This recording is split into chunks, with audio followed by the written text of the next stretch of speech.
Hello my YouTube family, how are you. कैसे आप सभी। गर्मी का क्या हाल है। हमारे इधर तो थोड़ा आराम हो गया। अभी नासिक का क्लाइमेट काफ़ी बेहतर है। लाइट नहीं भी रहती तो टेंशन नहीं। आज भी कुछ ऐसा ही दिन है, लाइट नहीं है लेकिन फिर भी आराम है। हवा इतनी तेज़ है कि पंखा हवा से ही चल जा रहा है। बहुत सुकून है। अभी दोपहर का टाइम है। मैं जीतू को सुलाने आई हुई हूँ। ओ जीतू आजा, सोने के लिए आजा। आजा रे जीतू, आजा रे। ओए जीतू आजा, चल सो जा। नासिक में तो क्या, ना इन्वर्टर की ज़रूरत है ना लाइट की ज़रूरत है। ऐसी नेचुरल हवा अच्छा खासा आ रहा है। और क्या है ना कि जो हमारा ये मेन बालकनी है और उसके सामने नारियल का पेड़ है। जब तेज़ से हवा चलती है ना तो ऐसा लगता है नारियल का जो पेड़ का जो पत्ता है वो आता है, एक मस्त वाला पंखा करके चला जाता है, बड़ा सा पंखा। इनफैक्ट उसका कुछ कुछ जो टहनी है ना वो आ भी जाता है हमारे रेलिंग पे। उसको हटाना पड़ता है जाकर, पता नहीं कटवाते क्यों नहीं। वैसे अच्छा है, सामने में पेड़ है तो मस्त ठंडी ठंडी हवा आती है। रात को तो क्या बोलूँ, मतलब गैलरी खोल दिया ना और तो फैन की भी ज़रूरत नहीं पड़ती। इतना मस्त ठंडा ठंडा हवा आ जाता है। ये कोई कहेगा इसको शरीफ, हाँ बदमाश बच्चा है कि शरीफ है पता नहीं।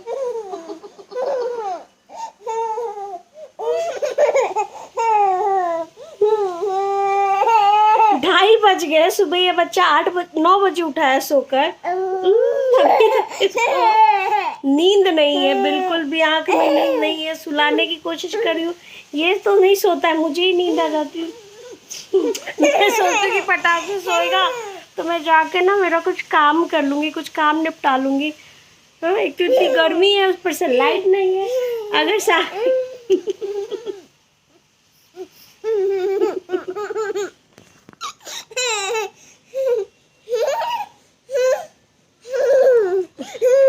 बहुत प्यार हो गया बेटा, बहुत प्यार हो गया, बहुत प्यार। इतना प्यार हजम नहीं होगा मुझे। अब 2:30 बज रहे हैं। सुबह से सारा काम निपटाया, खाना वाना, झाड़ू पोछा, कपड़ा वगैरह जो भी होता है बेसिक काम।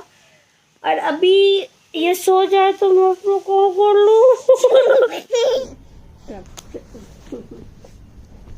सोना सोना रे चित्त सोना।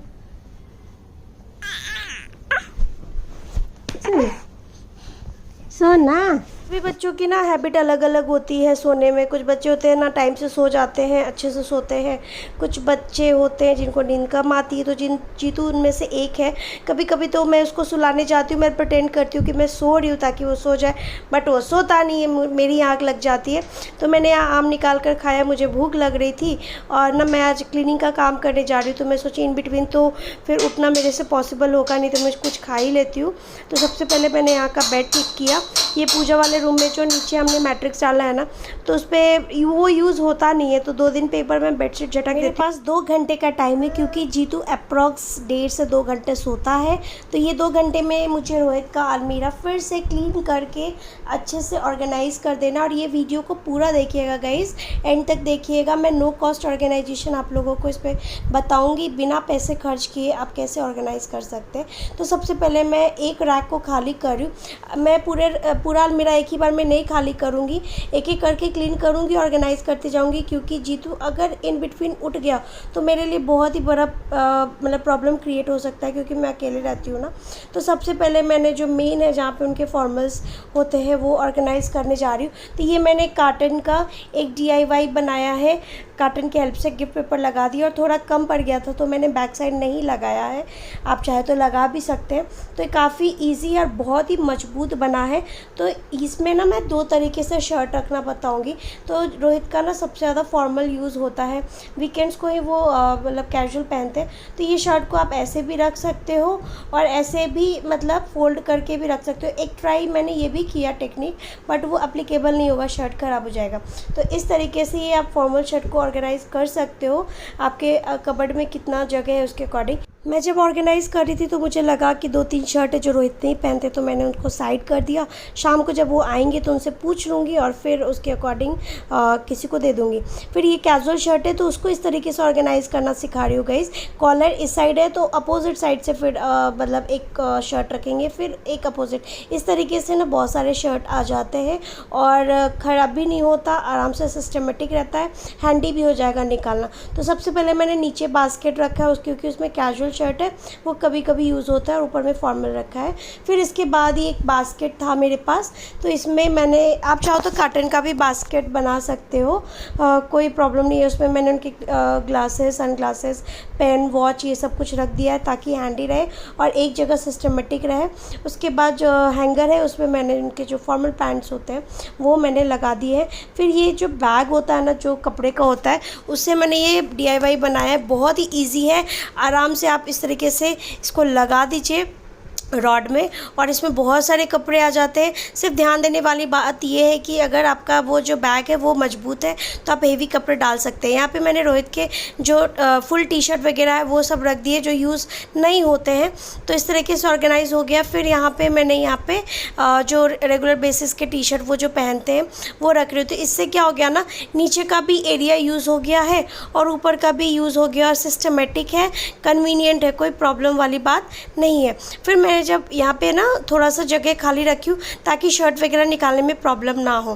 फिर ये डोर में ना हुक्स लगे हुए हैं तो यहाँ पे मैंने लेदर के जैकेट डाले। उसके बाद ये ना जो स्लीव्स होते हैं उसको मैंने पॉकेट में डाल दिया ताकि दरवाज़ा बंद करने में कोई दिक्कत ना हो। आपके अलमीरा में कितना जगह आप उसके अकॉर्डिंग मैनेज कर सकते हैं। एक ये हैंगर था जो किसी काम का नहीं है बट मेरे काम का है, तो उसको भी मैंने ऐसे यूज़ किया है टाई को हैंग करने के लिए। आराम से सारे जो इनके टाई है वो हो गए आगे हैं और उनका ना फिनिशिंग भी ख़राब नहीं होगा। फिर मैं आपको टी-शर्ट फोल्ड करना बता रही हूँ गाइज, मैं कैसे करती हूँ। एक तरीका ये, मतलब फ्रंट साइड से आपको इस तरीके से फोल्ड करना है। इससे क्या होगा ना, बिल्कुल प्रेस किया हुआ हो जाएगा। तो ये देखो इस तरीके से एक तरीका है और ये दूसरा तरीका है। ये जो भी है घर के टी-शर्ट, बाहर के टी-शर्ट जो है आराम से इस तरीके से फोल्ड करके रख सकते हैं। इसमें क्या है ना, जगह कम लगेगी, आराम से सिस्टमेटिक ऑर्गेनाइज हो जाएगा। तो एक ये तरीका जो मैं रेगुलर फॉलो करती हूँ। ये जो कॉलर वाले टी-शर्ट है इसको भी फ्रंट से फोल्ड करेंगे। वैसे ये टी-शर्ट मैंने छाटा है किसी को देने के लिए, अब ये रोहित नहीं पहनेंगे, तो इसको कॉलर को आगे कर देना और फिर इस तरीके से फोल्ड करना है। इससे ना बहुत ही आसान तरीके से बहुत सारे कपड़े आप लगा सकते हैं, बहुत सारे टी-शर्ट। फिर ये जो बैग्स होते हैं, जो होजियरी जो बनियान होता है उसमें आता है, या बहुत सारी चीज़ें में आती हैं, ट्रैक पैंट में आता है वैन हुसैन का, जॉकी का, तो उसको इस तरीके से एक साइड से ही बस कट करना है। फिर ये बटन्स जो है ना, इसके हेल्प से हम इसमें हैंकी डालेंगे। तो हैंकी को क्या है, रोल बना लेना है जितनी भी आपके पास हैंकी है और इस तरीके से हम लगा देंगे। तो काफ़ी कन्वीनियंट हो जाएगा हैंकी निकालना भी और हैंकी रखना भी। जो भी आपको हैंकी निकालना है आप निकाल सकते हैं। तो ये ट्रांसपेरेंट है तो विजिबल भी होगा, और चाहे तो आप इस तरीके से बास्केट में भी ऑर्गेनाइज़ करके रख सकते हैं। तो मैं दोनों ही तरीका यहाँ पे शेयर कर रही हूँ। फिर सॉक्स को भी आप इस तरीके से बास्केट में करके ऑर्गेनाइज़ करके रख सकते हैं। ये भी हैंडी और कन्वीनियंट रहेगा अगर आपके पास है तो। नहीं तो कार्टन्स का भी बना सकते हैं। और इस तरीके से सेम मैंने वैन हुसैन का एक मेरे पास पैकेट था तो उसमें मैंने सॉक्स भी डाल दिया। फिर ये एक बास्केट फिर से मैंने लिया है जिसमें उनके जितने भी एथनिक वेयर्स है, कुर्ता वगैरह जो बहुत कम पहनते हैं, तो वो मैंने रख दिया। मैं ऐसा ख्याल आया होगा कि मैं तो नो कॉस्ट ऑर्गेनाइजेशन की बात कर रही थी, फिर ये सब बास्केट एंड ऑल। तो गाइज़ मैं बताना चाहूँगी कि मेरे पास ये बास्केट थे जो मैं 30 रुपीज़ का लेकर आई थी। तो मेरे पास एक्स्ट्रा थे तो मैं उसमें ऑर्गेनाइज़ कर रही हूँ। अगर मेरे पास नहीं होते तो सेम अमेज़न का जो कार्टन्स होते हैं छोटे वाले, तो मैं उनके हेल्प से ऑर्गेनाइज़र बनाकर फिर उसको यूज़ कर लेती। इससे ना आप खुद एनालिसिस कर सकते हैं, बहुत ज़्यादा जगह आपके अलमीरा में खाली हो जाएगा जिससे आप और भी ड्रेसेस रख सकते हैं। यहाँ पे मैं आपको जीन्स फोल्ड करना सिखा रही हूँ। इस तरीके से आप जीन्स फोल्ड करेंगे ना तो इससे ना प्रेस किया हुआ भी लगेगा और बहुत सारी जीन्स एक जगह पे आ जाएंगी। तो आप देख सकते हो कितना मस्त लग रहा है। फिर आप जीन्स निकाल के जब पहनेंगे तो पता भी नहीं चलेगा कि प्रेस नहीं किया हुआ है जीन्स पे। यहाँ पे अमेज़न के कार्टन के हेल्प से मैं फिर से ऑर्गेनाइज़र बना रही हूँ, थोड़ा बड़ा साइज़ का है। तो यहाँ पर मैं कोई गिफ्ट पेपर का इस्तेमाल करके टाइम वेस्ट नहीं करूँगी। ये मेरे पास कॉटन का दुपट्टा है बड़ा वाला दुपट्टा यूज़ करना है। काटन को बिल्कुल सेंटर में रखना, एक साइड से दुपट्टे को आगे करके फिर उसको अंदर की तरफ डाल देना, और बीच में जो गैप्स है फिर उसको दुपट्टे को उसमें फिल कर देना है। और इस तरीके से जो भी ब्लेज़र हैं, जैकेट्स हैं, अभी तो गर्मी का टाइम है तो इनका इस्तेमाल होगा नहीं, और फिर अभी जैसे नासिक का क्लाइमेट कैसा है, थोड़ा बहुत बारिश आएगा ना, तो ये जो हुडी वगैरह है, जो स्वेट शर्ट होते हैं, उनका इस्तेमाल होने लगेगा। तो अभी तो फ़िलहाल नहीं है, तो इनको अच्छे से पैक कर दिया और इस तरीके से दुपट्टे से कवर कर रही हूँ, ताकि आराम से कभी भी निकालना हो तो निकाल सकते हैं। जो भी कपड़ा बाहर में एक्स्ट्रा था उसको अंदर की तरफ कर देना है चारों साइड से, और एक साइड तो आपका दुपट्टा रहेगा ना, ये थोड़ा सा फट गया था तो माइंड मत कीजिएगा। आप कोई सा भी पुराना कॉटन हो, सिंथेटिक हो, कैसा भी हो, साड़ी का कपड़ा हो, कुछ भी कोई भी चीज़ इस्तेमाल कर सकते हैं, कोई प्रॉब्लम नहीं है। तो इस तरीके से अच्छे से अंदर कर दिया है मैंने, और फिर ये सारे स्वेटर जैकेट सब कुछ हो गए, और इस तरीके से कवर करते हुए फिर दुपट्टे में जो भी एक्स्ट्रा कपड़ा है वो लेकर ढक देंगे और इसको अंदर की तरफ डाल देंगे। सारे स्वेटर्स एंड जैकेट्स इसमें आ गए हैं, अच्छे से ऑर्गेनाइज हो गया है। तो ये रहा मेरा फाइनल ऑर्गेनाइजेशन। ये राइट साइड में जो कबर्ड का डोर है, जहाँ पे मैंने स्टार्टिंग में आपको दिखाया कि मैं लेदर जैकेट और ब्लेजर टांगी हुई थी, तो ये वाला जो आपको रैक दिखा रही हूँ ना, ये वेकेंट हो गया था बहुत हद तक, तो उसमें ही मैंने रख दिया है। तो उनके जितने भी ब्लेजर जैकेट्स वगैरह है वो सब एक ही सेक्शन में आ गए। फिर ये जो सबसे टॉप पे है, यहाँ पे shirt, casual shirt, formal pant, ये सब कुछ है। थोड़ा सा जगह खाली रखी हूँ ताकि आराम रहे शर्ट वगैरह निकालने में। कभी कभी हड़बड़ी में हम निकालते हैं ना, जगह नहीं होती है, तो शर्ट वगैरह इधर उधर हो जाता है, तो प्रेस किया हुआ रहता है तो क्रीच खराब हो जाता है। फिर नीचे वाला ना एक उसमें बेडशीट वगैरह रखा हुआ है। ये वाला जो है आप देख सकते हो, यहाँ पे स्वेटर वगैरह आराम से आ गया है। मतलब जो कार्टन था वो बड़े साइज़ का था, तो इस तरीके से मैं कपड़ा हटा के आपको दिखा रही हूँ कि आराम से हम कोई भी जैकेट इसमें से निकाल सकते जैसा मुझे रिक्वायरमेंट हो। इसमें कोई प्रॉब्लम वाली बात नहीं है। फिर यहाँ पर भी थोड़ा बहुत जगह रह गया तो मैंने टॉवल वगैरह जो है, जो यूज़ बहुत कम होते हैं, मेरे अकॉर्डिंग वो सब रख दिया। बाकी मैं उनको आने के बाद एक बार बोल दूँगी कि आप के अकॉर्डिंग फाइनल देख लो मेरा अरेंजमेंट कैसा है। सच बोलो तो ऑर्गेनाइज़र के हेल्प से ना बहुत हद तक हमारा कबर्ड ऑर्गेनाइज हो गया, सिस्टमेटिक हो गया, हैंडी हो गया है और कन्वीनियंट हो गया है।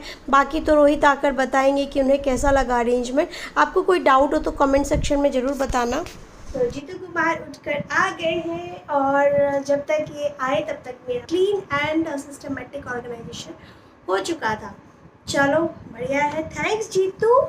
जीतू को थैंक यू मैं बोलूँगी कि तुम सोए तो ही मेरा ये काम हो पाया। तो गाइस कैसा लगा मेरा नो कॉस्ट ऑर्गेनाइजेशन, या लो कॉस्ट भी बोल सकते, no and low cost, because मैंने बहुत ज़्यादा इन्वेस्टमेंट नहीं किया है। ये रोहित का जो अलमीरा है वो मैंने ऐसा बना दिया है कि जब वो ऑफिस जाते तो काफ़ी रश में होते हैं, तो उनके लिए कन्वीनियंट रहे, हर एक चीज़ निकालना, फटाफट से निकालना, रेडी होना और भागना, ऐसा है।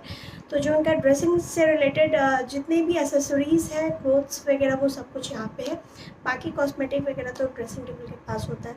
खैर कोई नहीं। तो चलिए गाइस, होप आप लोगों को ये वीडियो पसंद आया होगा। कमेंट सेक्शन में ज़रूर बताना कैसा लगा, और फिर मिलती हूँ नेक्स्ट वीडियो में। तब तक के लिए bye bye, take care, stay connected. And आज का ब्लॉग अच्छा लगा हो, चैनल पे नए हो तो ज़रूर सब्सक्राइब कर लेना। बाय बाय करो, बाय बाय करो, बाय बाय करो, बाय बाय बाय बाय।